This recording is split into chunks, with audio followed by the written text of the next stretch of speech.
Hello, my name is Dr. Diwan S. Raja. Today I will discuss about the neuroanatomy of the ciliary ganglion. So, what is ciliary ganglion? Ciliary ganglion is a parasympathetic ganglion.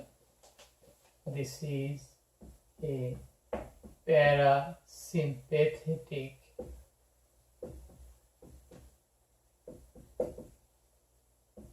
ganglion of the head and neck region.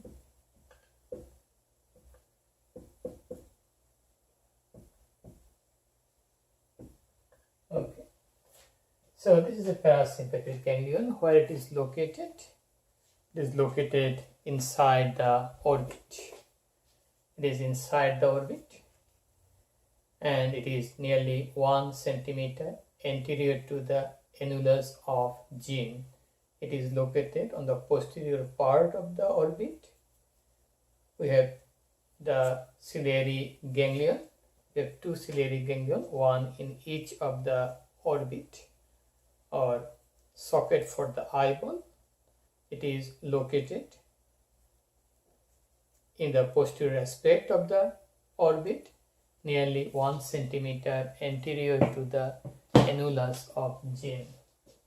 Okay, so this is a parasympathetic ganglion of the head and neck, located inside the orbit, the posterior aspect of the orbit. Okay, it is located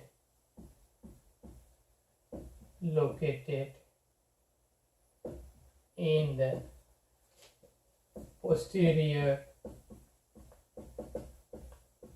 aspect of the orbit, about 1 centimeter anterior to the annulus of gene.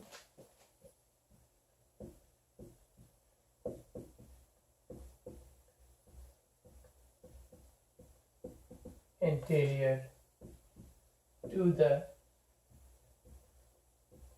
annulus of gene. Okay, between the optic nerve and the lateral rectus muscle.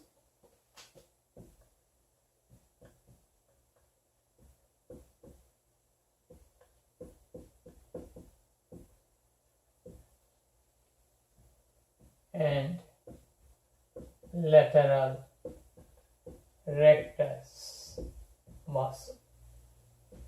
So you got a parasympathetic ganglion that is present inside the orbit, close to the apex, approximately 1 centimeter anterior to the annulus of gene, between the optic nerve and the lateral rectus muscle. What is annulus of gene? This is the fibrous band inside the orbit that is dividing the superior orbital fissure into 3 parts, and through the annulus of gene we have multiple structures enter into the eyeball, like that of the oculomotor nerve, the abducens nerve, the nasociliary nerve. Okay, so these structures are coming inside the eyeball through annulus of gene.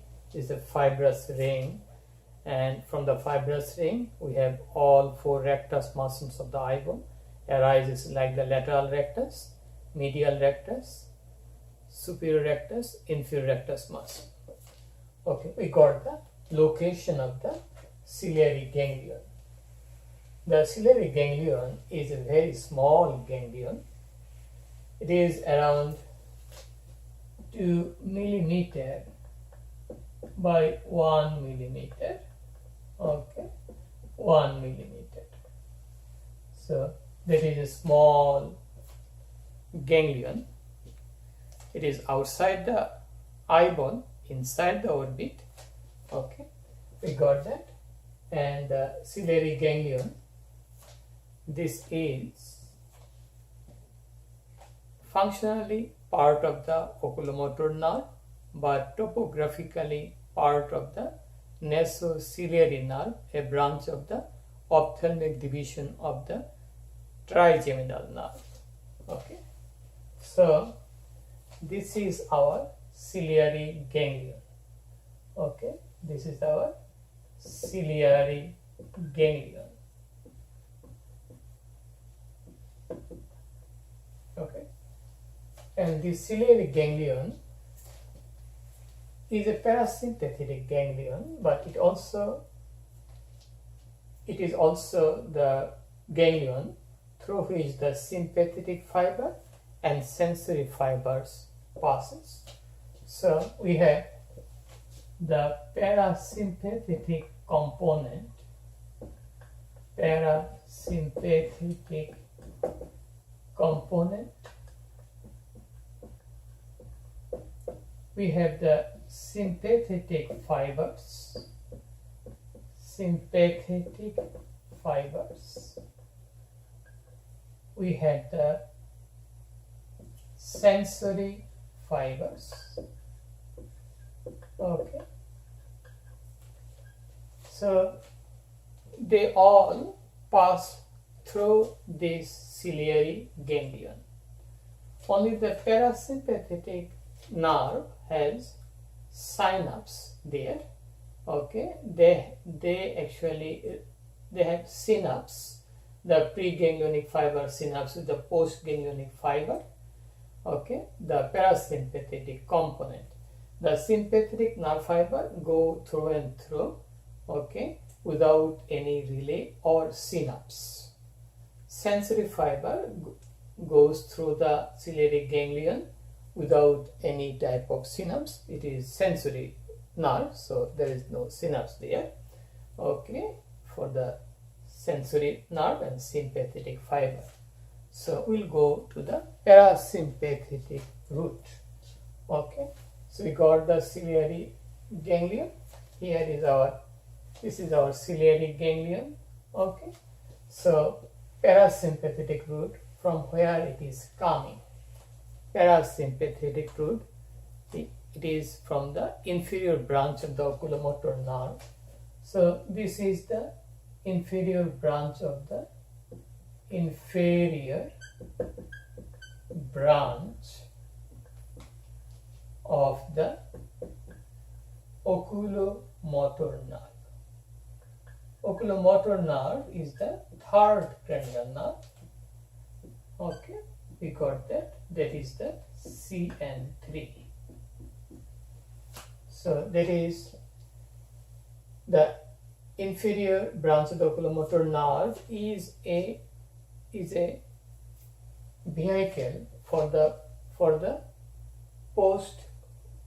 preganglionic parasympathetic fiber.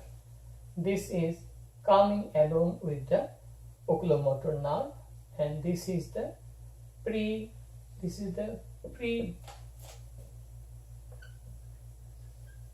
ganglionic fiber, ganglionic parasympathetic fiber.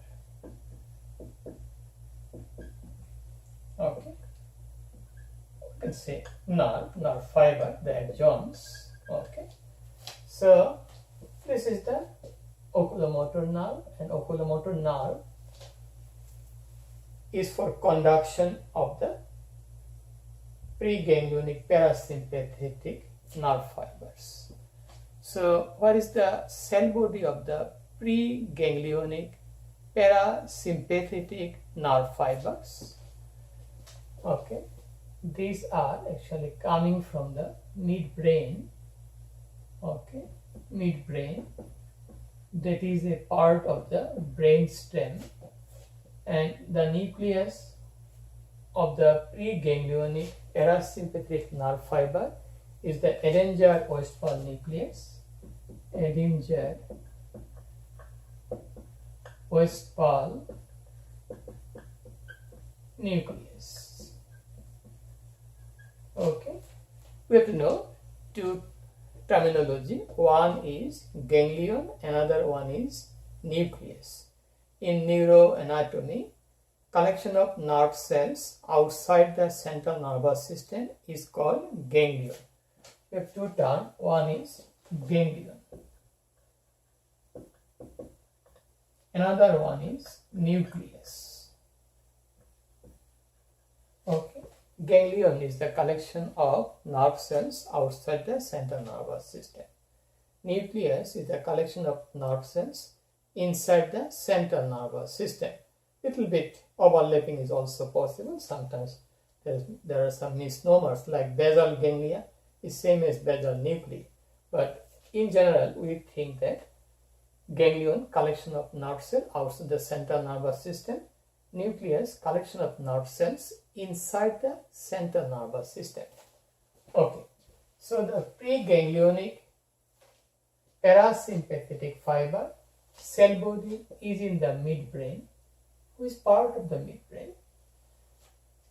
It is in the periaqueductal region.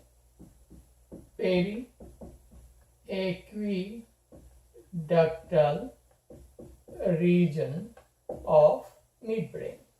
We'll get Edinger-Westphal nucleus. That Edinger-Westphal nucleus follow the third cranial nerve. It is actually within the perimeter of third cranial nerve or oculomotor nerve. So we know that third cranial nerve coming out through the interpeduncular fossa, then it passes between the posterior cerebral artery and superior cerebellar artery. Then it goes to the lateral wall of the cavernous sinus. It enters the orbit, okay, through the annulus of Jean. It has two divisions there, okay, and it is the third nerve is for conduction of the preganglionic parasympathetic fiber from the midbrain to the ciliary ganglion. Okay, so that is in the midbrain. Is the brainstem. If you draw the brainstem, midbrain, then we have the pons, then we have the medulla oblongata. Okay, from midbrain we are getting this, the Edinger-Westphal nucleus. Edinger-Westphal nucleus. Okay, that is containing neurons. The general visceral efferent neuron, GVE, general visceral efferent neuron, and the axon will come out along with the oculomotor nerve. Here is the oculomotor nerve. Okay, that is also coming. The nucleus also very close to the Edinger-Westphal nucleus, just in front of the Edinger-Westphal nucleus in the midbrain. So the preganglionic parasympathetic fiber originates from the Edinger-Westphal nucleus of the midbrain. It passes to the orbit through the oculomotor nerve. Okay, we got that. So then it is within the perimeter of the oculomotor nerve. So any compression or damage to the oculomotor nerve will damage the preganglionic parasympathetic fibers for the ciliary ganglion. So we got that the inferior branch that goes to innervate the inferior oblique muscle. So just from there we are getting the preganglionic fiber, and there will be a synapse here. So there will be a synapse, okay, between the preganglionic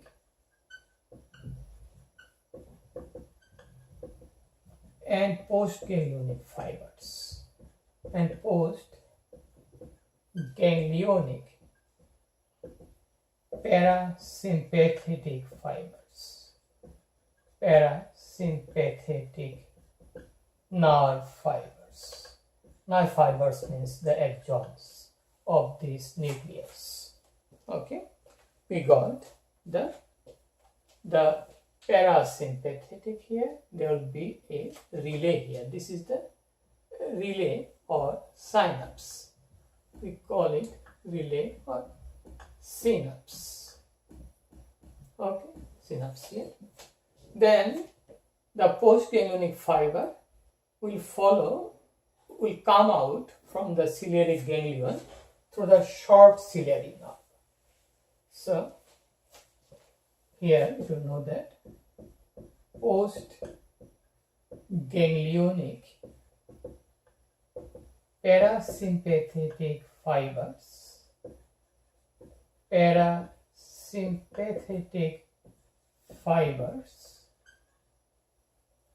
of the ciliary ganglion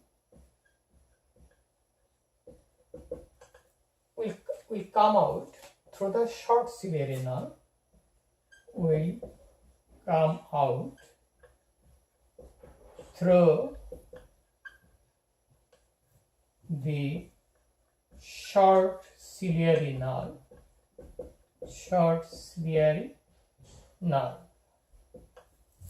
Okay, so we got that. So we'll go there. So these are the postganglionic parasympathetic nerve. They will come out of the ciliary, this is the ciliary ganglion, through the short ciliary nerves. So these are the short ciliary nerve. Short ciliary nerves. How many short ciliary nerves we have? We have around 10 to 12 short ciliary nerve. They go to the sclera around the optic nerve. This is the optic nerve. Okay, so we get short ciliary nerve here, short ciliary nerve there around the optic nerve. This is the optic nerve. These are the short ciliary nerve. So short ciliary nerve carries the postganglionic parasympathetic fibers of the ciliary ganglion. Okay, then what will happen? This postganglionic parasympathetic fiber, they will penetrate the sclera and go between the sclera and the choroid, and it will innervate the ciliary muscle and the sphincter pupilli muscle. Okay, sphincter pupilli muscle and the ciliary muscle. Around 95% fibers will innervate the ciliary muscle. So this is the ciliary muscle.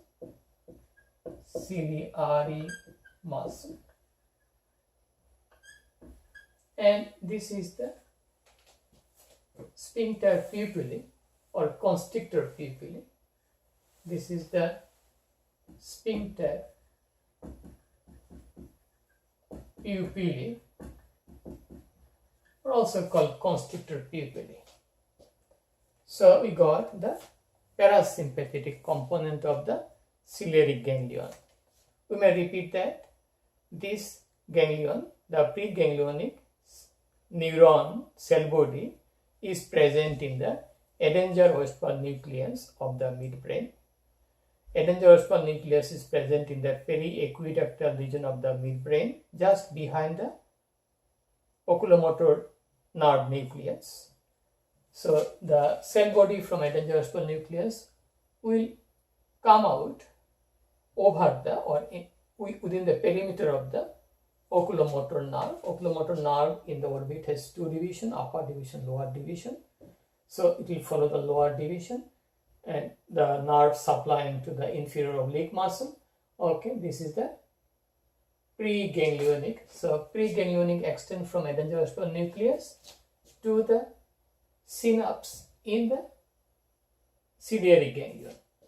After the synapse, we have the postganglionic neuron cell body. From there, these axons are post-ganglionic fibers. They will penetrate the sclera, go between the sclera and choroid, and it will innervate two structures. One is ciliary muscle, another one is sphincter pupillary muscle. The ciliary muscle is essential for accommodation reflex, for accommodation. Okay, for accommodation reflex. Sphincter pupil is essential for constriction of pupil. It may be a part of accommodation reflex, may be a part of light reflex. Okay, so sphincter pupil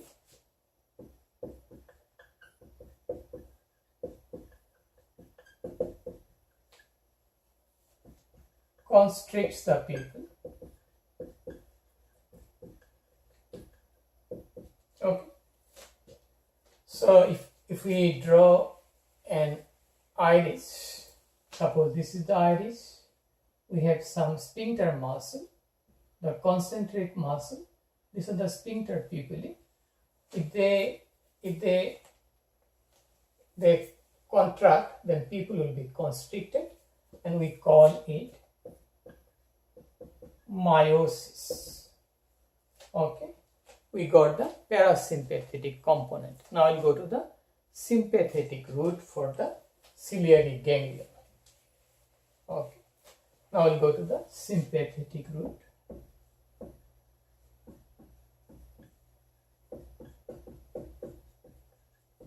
Okay, the sympathetic root are branches of from the internal carotid plexus in the cavernous sinus. So the sympathetic root may enter the eye two way. One, from the cavernous sinus plexus around the internal carotid artery in the cavernous sinus. So it will come inside the orbit, and some of the fiber directly go through the ciliary ganglion without any relay. Okay, without any relay, and they will go directly to the short ciliary nerve. Okay, without any relay. Okay, this is the sympathetic fiber. Sympathetic fiber. These are post-ganglionic fibers. If this is post-ganglionic fiber, where is the pre-ganglionic fiber? Okay, then we'll go to the spinal cord. With the spinal cord, okay, with the lateral horn. Okay, suppose this is T1 segment of spinal cord, and our pre-ganglionic sympathetic fiber is located in the intermediolateral gray horn.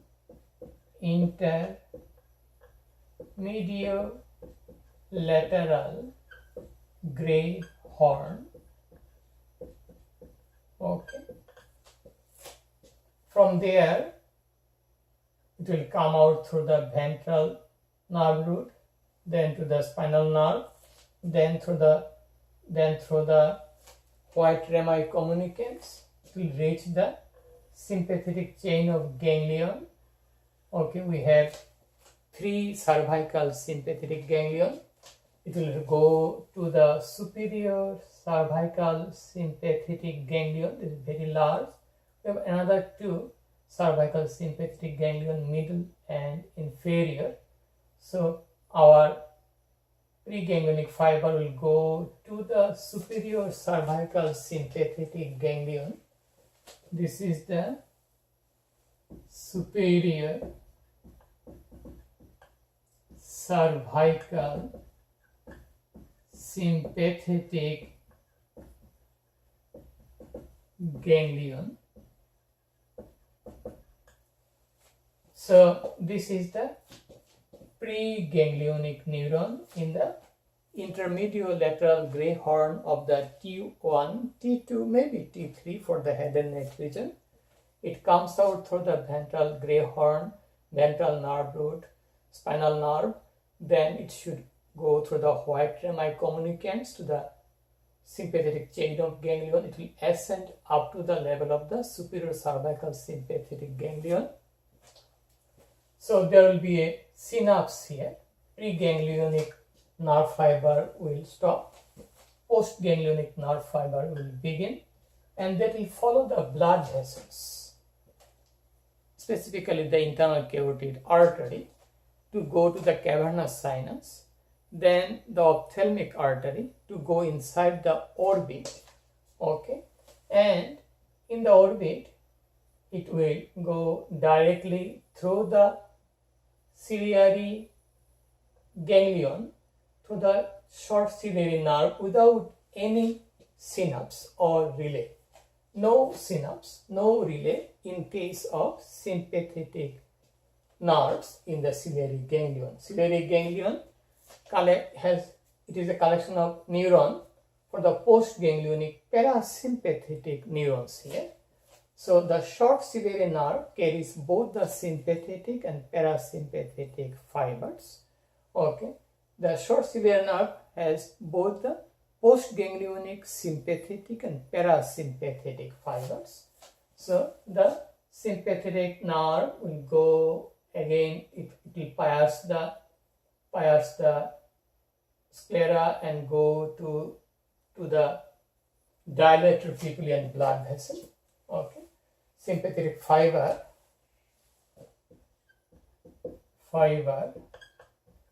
will innervate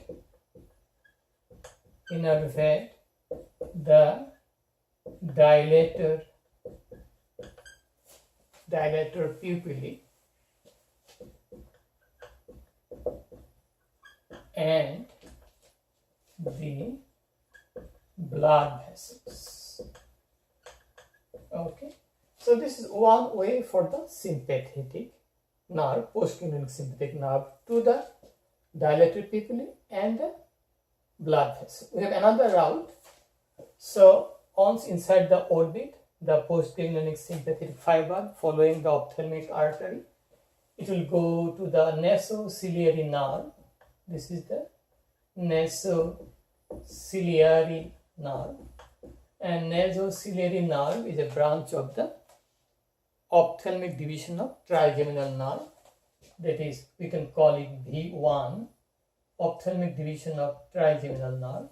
So some of the sympathetic fiber will go to the nasociliary nerve, and it will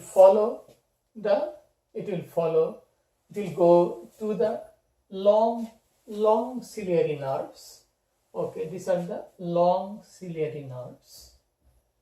Long ciliary nerves. Okay, so long ciliary nerves are branches of the nasociliary nerve. They carry postganglionic sympathetic fiber. So sympathetic fiber may have multiple routes. Two common routes. One is through the ciliary ganglion without any relay going to the short ciliary nerve. Another route is the nasociliary nerve, then the long ciliary nerve, then going to the sclera choroid junction, and it will again go, it will distribute like that way, and the sympathetic postganglionic fiber should innervate the dilator pupillae of the iris. Again, our iris, if I get, this is the iris. Okay, this is the iris. We have some radial fibers. These are the dilator pupillae, radial fiber, and if this radial fiber contract, then pupil will be dilated like this. Okay, we call it mydriasis. Okay, so we got the sympathetic and parasympathetic. Okay, so for parasympathetic, again, adenoidal nucleus, then the preganglionic parasympathetic nerve will go to the ciliary ganglion. There will be relay here or synapse here. Then to the short ciliary nerve, it will go to the ciliary muscle and to the sphincter pupillae muscle.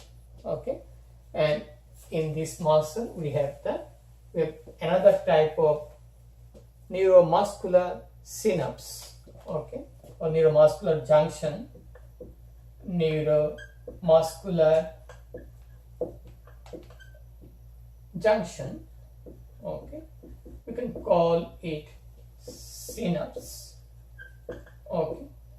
So in case of parasympathetic, we'll have the neurotransmitter is acetylcholine, that is parasympathetic. They're cholinergic. Okay. How about in case of the sympathetic? Then it will be norepinephrine. Norepinephrine. It will be sympathetic. Okay. We got the sympathetic route, parasympathetic route. How about sensory route from the cornea? This is cornea. We have also conjunctiva here. So the sensory route is by means of the short ciliary nerve. There is some connection of the ciliary ganglion from the nasociliary nerve. Okay, it will go through that sensory innervation, or sensory innervation from the cornea or the conjunctiva will go follow the long ciliary nerve, go to the nasociliary nerve, then it will go to where? It will go to the ophthalmic nerve. Okay. From ophthalmic nerve it will go to the trigeminal ganglion. Okay. From there it will go to the brain stem.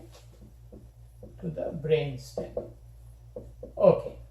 So sensory will come out through this short ciliary nerve to the ciliary ganglion, then to the branch of the by branch to the nasociliary nerve, ophthalmic nerve, trigeminal ganglion, brainstem, or it may go through that short ciliary nerve, okay, here, okay, or through the long ciliary nerve, nasociliary nerve, ophthalmic nerve, trigeminal ganglion, brainstem.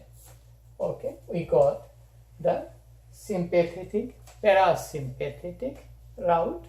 We must remember that topographically ciliary ganglion is related to the nasociliary nerve, but functionally it is related to the oculomotor nerve, and the ciliary ganglion has no secretomotor fiber. It is not supplying any gland.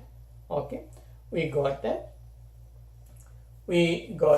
Now we got sympathetic, parasympathetic. So again, let us summarize that ciliary ganglion is very small ganglion. Where it is located, which fiber will synapse inside the ciliary ganglion? The parasympathetic. Okay, and parasympathetic will go out through the short ciliary nerve. So short ciliary nerve does not carry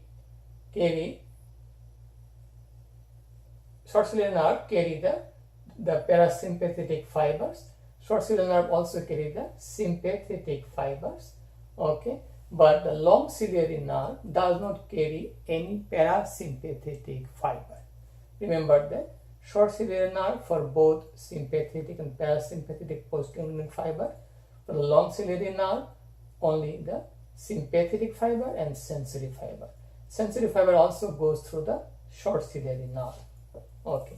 Sphincter pupillae, what is its nerve supply? That is the postganglionic parasympathetic nerve. If it is stimulated, what neurotransmitter is released? Acetylcholine. What will happen? People will be constricted. What is the terminology? It is called meiosis.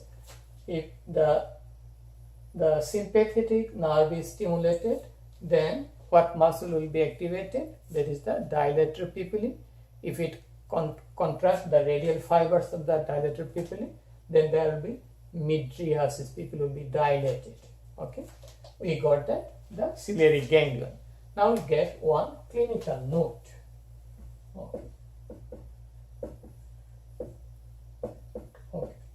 That is called Eddy's eye or Eddy's syndrome. This happens if the parasympathetic innervation to the ciliary ganglion is cut. It may be pre-ganglionic fiber, it may be the post-ganglionic fiber, it may be the pre-ganglionic fiber. Okay, it may be cut. If it is cut for any reason, maybe due to trauma, due to surgery, due to some autoimmune mechanism, even if you don't know the cause, maybe idiopathic, then there will be no parasympathetic innervation to the sphincter pupillae and the ciliaris muscle. Then that person has difficulty to accommodate for near vision, and they have difficulty even in light reflex because people will not be constricted. Okay, that is called Eddy's eye. So that's all about the ciliary ganglion. If you like my video, please support my channel, please subscribe. If you have any question, please feel free to ask me. Please share the information with your friend. Have a nice day. Bye now.